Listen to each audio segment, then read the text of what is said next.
think this is fantastic, Phillipe. I think coming back to first principles, whenever you see a new paper come out, the first thing you always want to look at is internal validity. Like, did this test the question that it intended to question? I think the answer to that is there were some flaws, clearly, but long-term follow-up will tell us more. And then really, I think the external validity is the thing that most physicians are really curious about. Can I take the results of this trial and change my own practice? And I think we've brought up some concerns with that.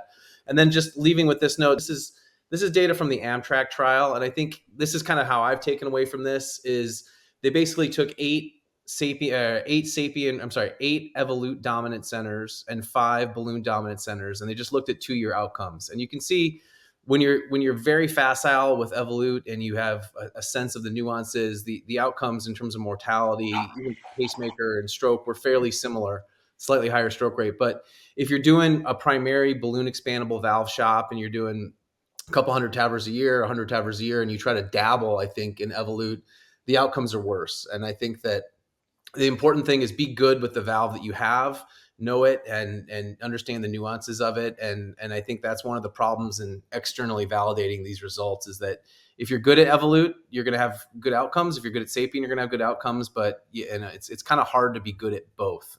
Is my opinion of that. So I don't know, Andrei, what do you think of this data? Yeah, I think certainly with every device that you're using, you have to be really good at one thing.